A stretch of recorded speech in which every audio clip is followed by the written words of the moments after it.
Okay, in this session I'm going to explain how to get your pre-book data into DAC.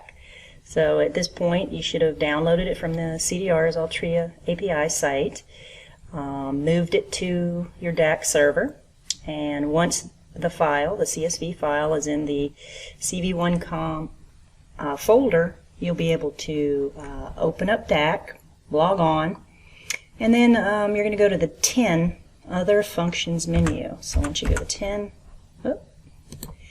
enter 10, and then you're going to look for 5, Pre-Book Order System. And then finally, we're going to go to 10, Import Pre-Book Orders. Now this has been around for a while, so you may have used it before. We did make some changes specifically for the CDR Altria API. So this basically shows all the batches that you have out there that you've imported from in the past. To import a new one, you're going to hit F23, which is the Shift F11. Okay, and the file that we're looking for starts with the capital letter O, so we're going to hit O and enter.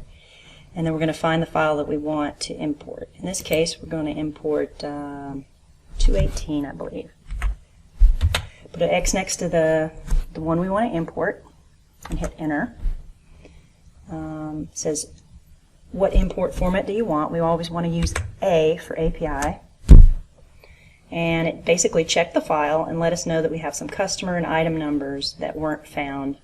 Couldn't resolve it based on anything that it knew to do. So we hit enter, and we're able to look at what the problem item was. So apparently in the import file we had an item number that didn't match our system.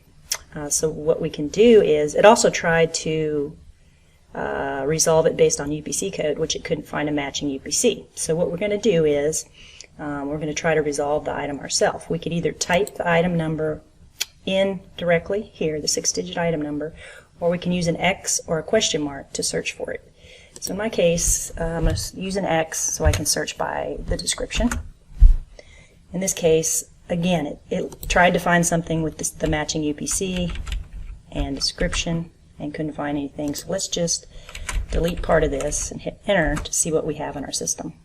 So it looks like we do have that item. It was just a different name, obviously, a different UPC and a different item. So we're going to hit that one because that's the one we want to match it up with. Notice now it is a yellow, meaning it's acceptable. We're basically saying this item, or this is what Altria has for our item number, and we're basically moving it to this. So it'll import. When we're done with items, we can go ahead and jump to the customers by doing an F7. So this is going to let us know what customers are wrong. So these are okay. They didn't match up exactly, which means, you know, Altria has different information than we have in our system, but that's okay.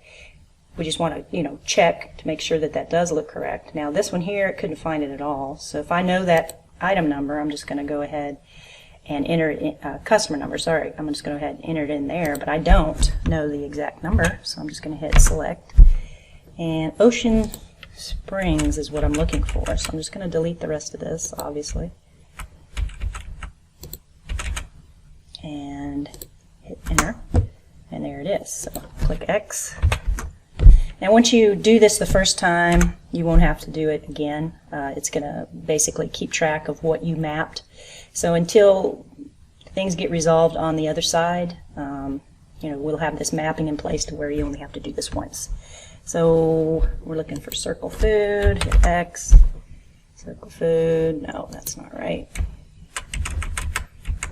So there's probably an easy way to do this, maybe. Control D, Control X, yeah, that works. And we're looking for circle something, so let's go ahead, hit that, see what we find. Oh, well, let's just map it to Cranky. Again, this is just all example data anyway. So now that we've got the 2 yellows there, all of them are yellow, all the items are yellow, what we can do is hit F3. And then basically answer the question, did you correct all the customer and item errors? If the answer is yes, go ahead and hit yes. If it's no, you don't want to click yes, obviously. yes, we'll try to reprocess that file. So in this case, what we're doing is we're going to put the ship date. You're going to put the actual ship date. I'm just going to put 12/31/21. Another thing you'll also want to do to make it easier to find is either put, like some people use the week, the year and week, or the month and day. I'm going to go ahead and just do 12. I'll do my initials just so it's easy to find. And you don't have to do that, but that's a good way to find it, because once you start using this a lot, you're going to have a lot of those batches and pre-books in there. So this is just an easy way to find it, so I can show you how to delete it later. So when we say, yep, we want to go ahead and import this data,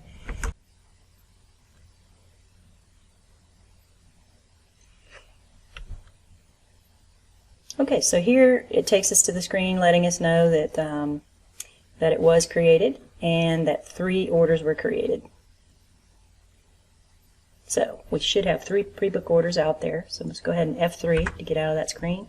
We'll hit a 1 to work with pre-book orders.